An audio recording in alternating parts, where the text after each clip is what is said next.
Hello, everyone, and today is a bonus episode of Disaster Class. Sorry, looking a little excited.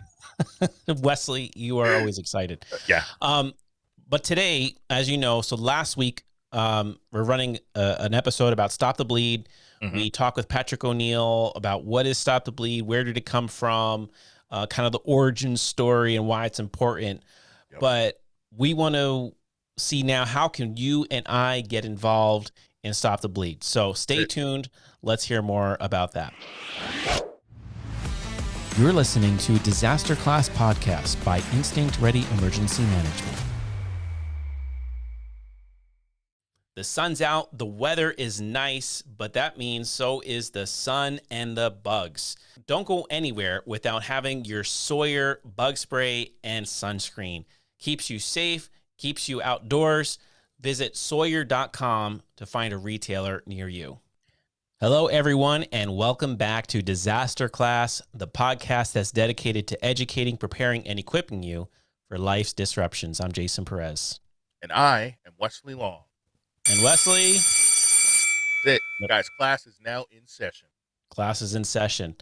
So this is a bonus episode. Yes. We're excited to be able to throw you a little extra content this month because it's May, and May is National Stop the Bleed Month.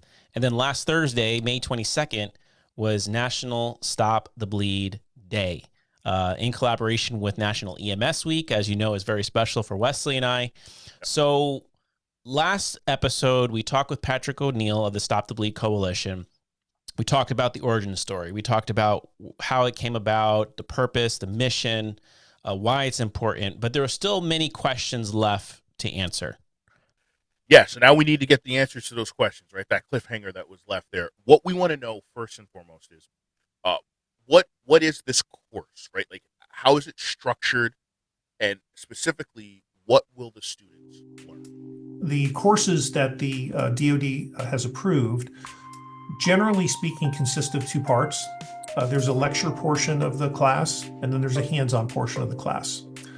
The lecture portion tends to run 20 minutes or so, and then the balance of an hour. And the intent is to have a class that lasts about an hour, where you have one qualified instructor teaching 8 to 10 people.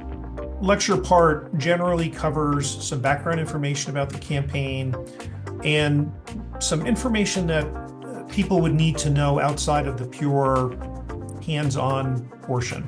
The hands-on skills are paramount, but it's important for people to, for instance, learn something we've already discussed, which is what are the common ways that people experience life-threatening bleeding.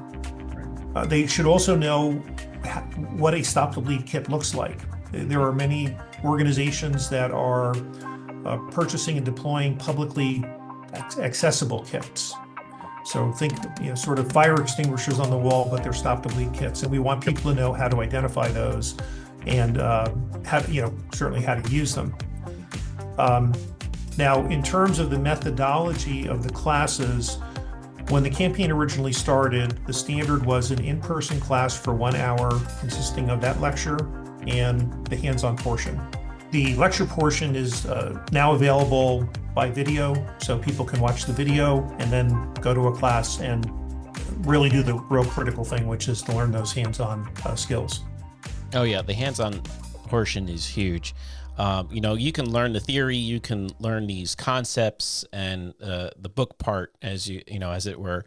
But once you get in and you actually get to practice it, how does it feel to actually put on a tourniquet, the amount of pressure that it takes to occlude the artery. And so you're actually demonstrating those skills, practicing hands-on with a tourniquet, applying pressure with dressings, learning how to wound pack and things like that. So because then you're now learning that muscle memory and you're able to now know what it feels like. So when it actually counts, you know that you're doing it the right way.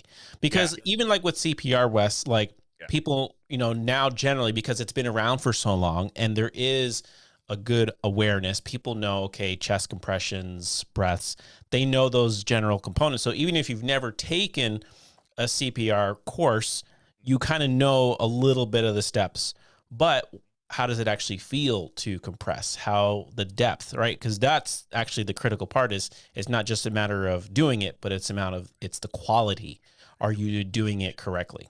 Yeah, so it's funny you mentioned that because you mentioned something and you just said the word and you kind of like boom because you have an understanding of it. I have an understanding of it. We're both Stop the Bleed instructors, so we get it. But just I want to wound pack, right?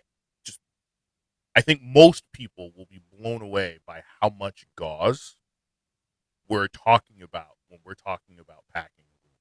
And until you go through that process and like they show you like the technique like with your thumb, like they show you how to get we show you how to get in there and do that. Like until you understand, like you're gonna look at like all of that. Yeah,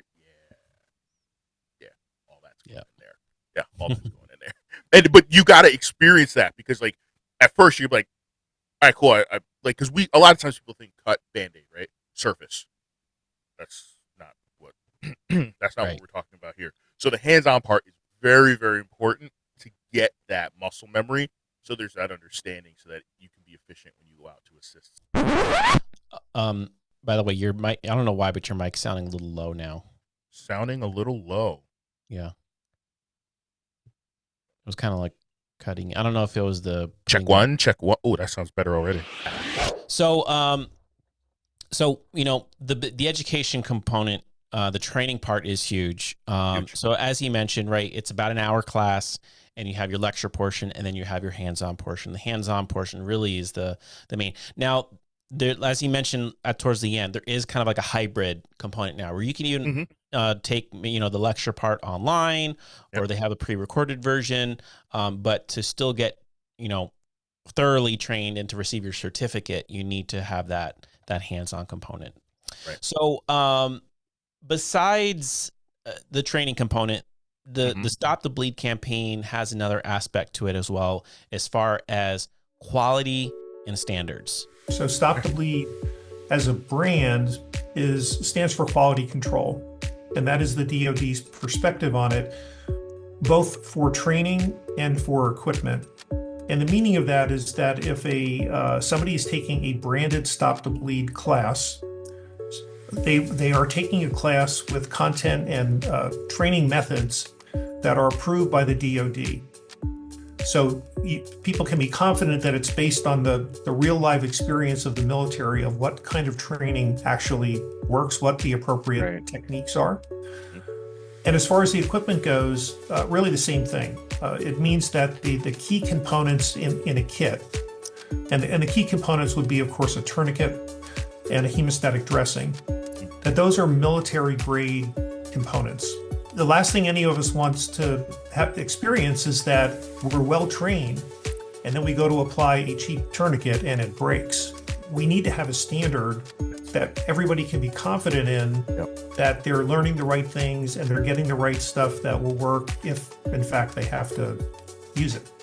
Yeah, so standardization is extremely valuable and important, right?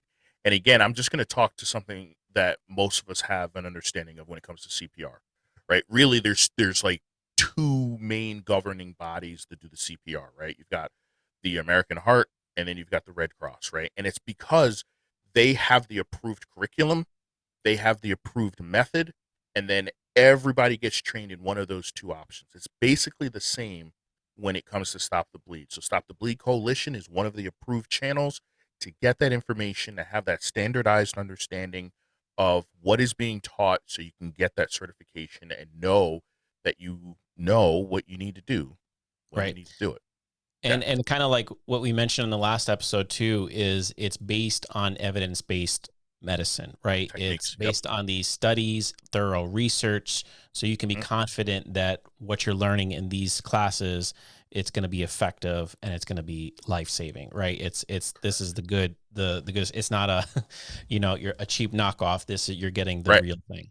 Right. And speaking of that, right, now we talk about the tourniquets themselves. Now, he mentioned a little bit there about the knockoffs and things, but what we want to do is talk about the value between a commercial tourniquet and an improvised tourniquet, right? Right. Because the commercial tourniquet is going to be way more effective and it won't fail. It will have been tested. Yeah, and it's actually studies show, you know, people think, well, I don't, why do I need to buy a tourniquet where I can, use a belt, or maybe they've Right. seen different things demonstrated in the movies, or I'm going to take some rope or something and tie it Sure. around and with a stick. Maybe it could work, but the studies show that those methods prove to be very ineffective. Mm. And so a commercially made tourniquet is actually the best way to go, and using one of the approved commercially made tourniquets. So the Stop the Bleed Coalition, the TCCC, the Tactical Combat Casualty Care, American College of Surgeons, have all gone through, and they have approved tourniquet, these approved devices Yep. that have been tested. They've been, put through the paces so that that it's quality and it's actually going to hold up. Yeah, and I just want to add one other component to the commercial tourniquet as opposed to something that you're doing in a makeshift way. One of the biggest components when someone goes through this course, and they'll understand it, is marking the time that the tourniquet was put on. Right, so your commercial tourniquets are going to have a location. An approved kit is going to come with like a permanent marker, so that you can, on the tourniquet itself, write the time that it was applied, so that when they get to definitive care in the ER at the hospital, that is information that is extremely valuable to the next set of caretakers that will be continuing that continuity of care for that patient. So again, you don't even have that component when you're using a belt, or you're right. It's not. It's more. It's not responsible in its entirety to just throw a belt on there and say we're good to go. Somebody, well, when did it get on there? At what pressure is it being applied? Has that pressure maintained throughout the entire time? Is the belt starting to slip because it's not built for that? Right. Mhm. So those are a lot of the reasons why using a commercially provided and tested tourniquet is going to be your best option. Yeah.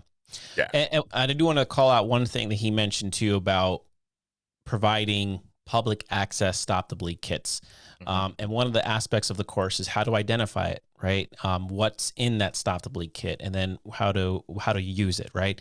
And so here at Instinct Ready with us, we're privileged to be able to provide high quality public access kits using the official cat tourniquet and some of these other tested devices, high quality hemostatic dressings that can be placed, whether it's a school or a work site or whatever. We have a bunch of kits that we can provide that meet that quality of standard of the Stop the Bleed campaign and course.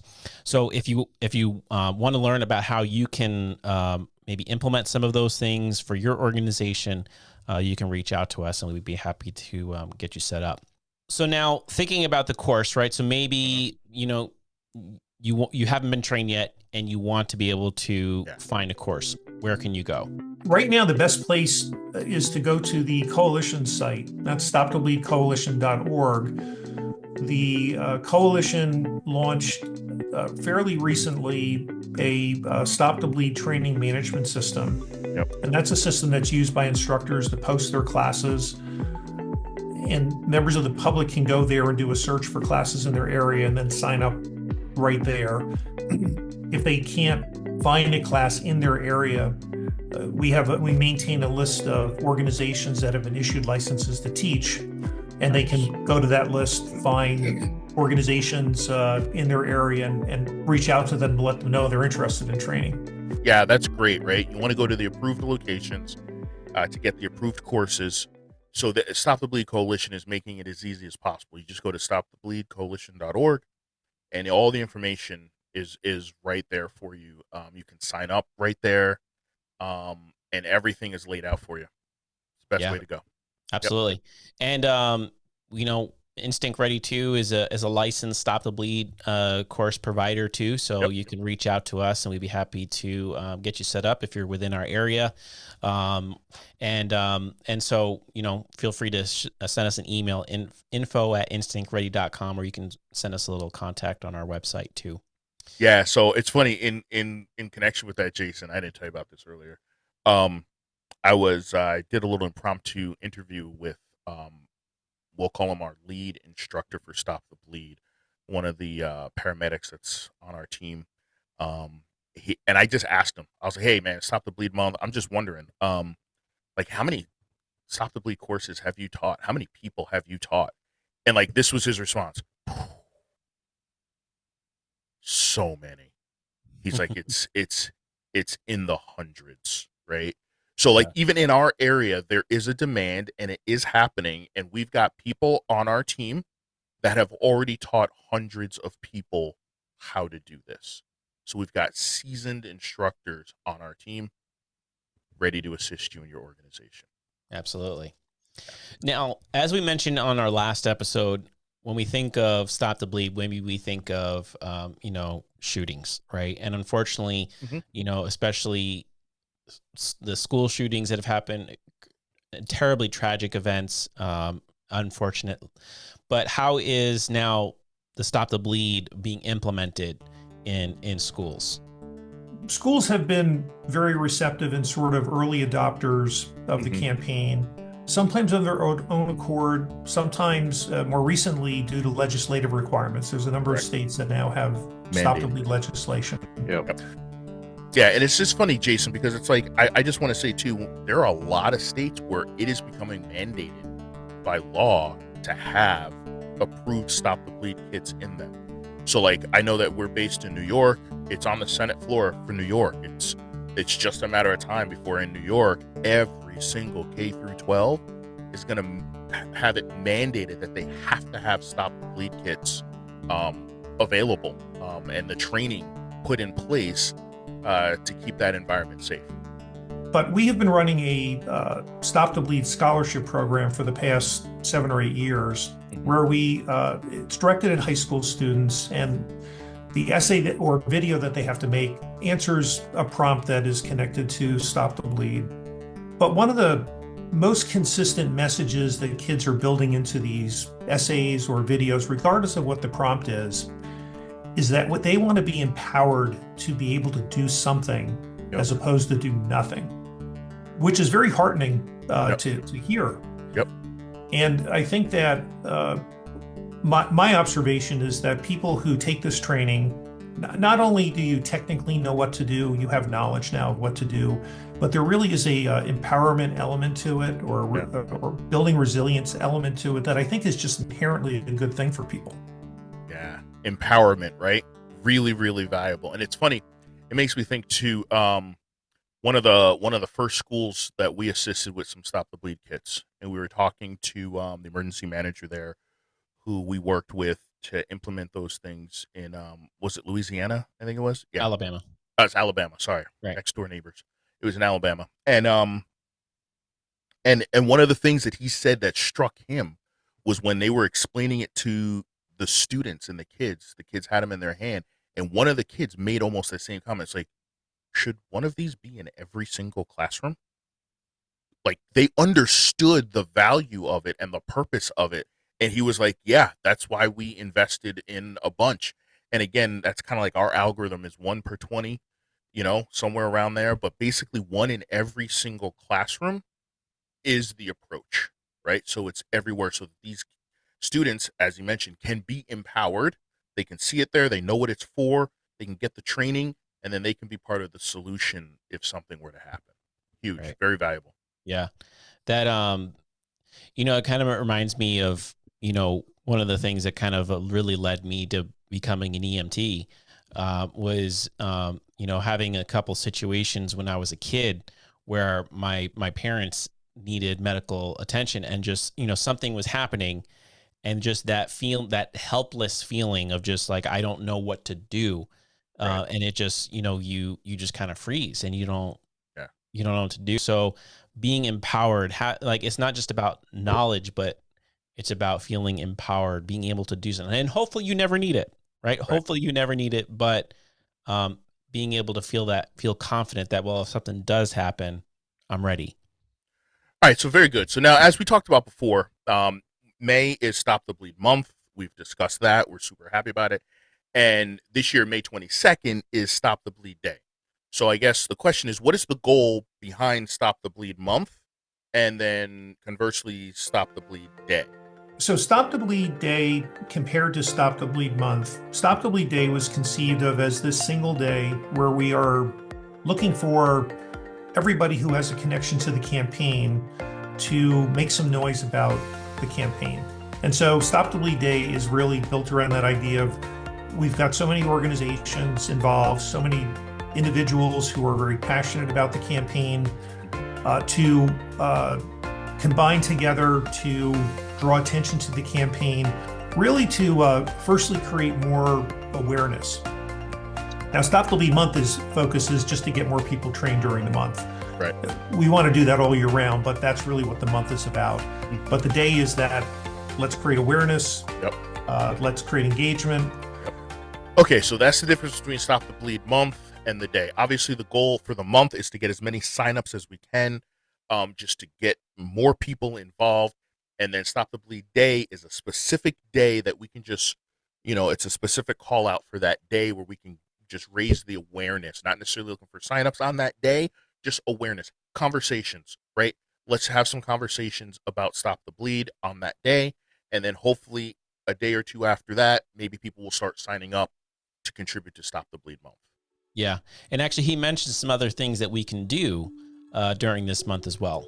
And people can go to stopthebleedproject.org to find the laundry list of things that are available for individuals and people to do on that day, or in some cases, other days.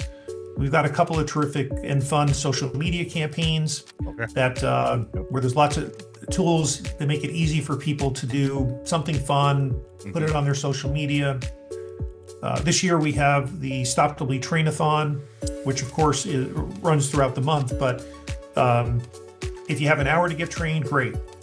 If you got 20 minutes, we've got something for you. If you have 2 minutes, we've got something for you too. We have a Stop the Bleed quiz that people can kind of test their knowledge. If you've been trained and you don't pass the quiz, you probably want to get trained again. If you've never been trained, take it and it kind of prompts you on how much maybe you don't know, and maybe that'll point you in the direction of getting some training.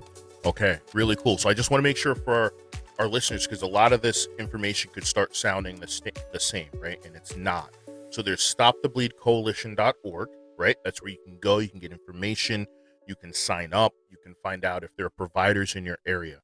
What he just talked about was Stop the Bleed Project, right? So it's a different website with a different focus. On that page is where you get the focus of things that you can do. You could be talking about to increase that awareness. Like you said, if you've got an hour, great, take the course. If you've got 20 minutes, there's some social things that you can do. If you got 2 minutes, you're going to find some social things that you can do there at Stop the Bleed Project, not Stop the Bleed Coalition. Just want to make sure everybody is, because for me, I'm like, wait a minute, where? Got it. Yeah. Yeah. So, we've talked a lot about this campaign, right? It's a public health campaign to get people trained, but how is it progressing? What has it been accomplishing? And the campaign itself, which began here in the United States, is now spread to 169 countries. We're still in the bottom of the first inning in terms of how many people we'd like to see train. And really what we found is that it is not a matter of convincing somebody that it makes sense to get trained. It's a matter of letting people know what Stop the Bleed is, because it's not something that naturally occurs to people.